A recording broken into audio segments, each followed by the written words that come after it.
If you want to stream for fun, stream whatever you love. However, let's talk about how to grow a community in a more scientific way with the 3 different tools I determine what game to stream.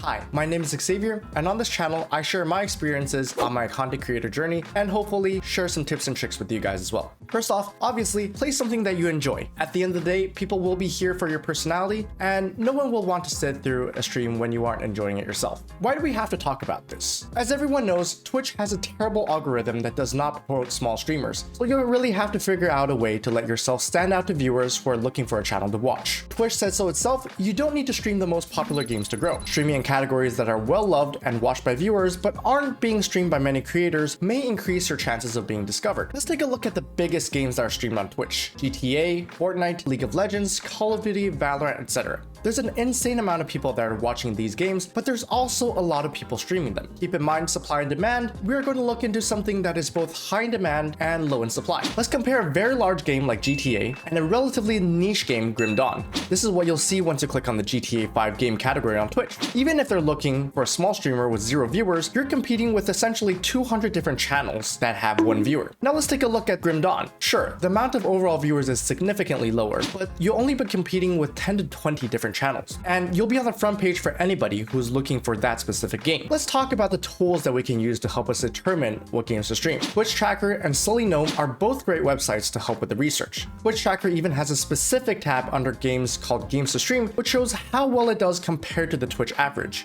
Sully Gnome, on the other hand, goes in depth with way more statistics. Personally, I find it a little bit too complicated, but the information can be very useful for those who understand it. However, my personal favorite is Twitch Analytics. If you've been streaming a little, Twitch will actually provide you recommendations for what they think you should stream in order to gain exposure. Who better to give out recommendations than the platform itself? You'll be able to see the average viewers per channel, the average channel streaming the game, and most importantly, how well you would rank on the browse pages off of your most recent viewership. For instance, recently out of my normal streams, I decided to move from Valorant over to Bloons Tower Defense 6, which is just a little game for me to play on the side. However, because of my normal viewership on Valorant and Bloons Tower Defense being a slightly niche game, it actually puts me on the top 10 Bloons category, whereas on Valorant, it is very hard for me to be discovered. On Valorant, one of the very low end, and because of that, it's nearly impossible for me to be able to be discovered outside of the recommended panel on the side of Twitch. However, if somebody were to look up the Bloons category, it would actually really help me, as I am currently on the front page being one of the top streamers in this category. There you have it. These are the top 3 different platforms I use to determine what games I should stream: Sully Gnome, Twitch Tracker, and Twitch itself. If you guys have any more questions, please leave them down below, and hey, tell me what game you would like to stream.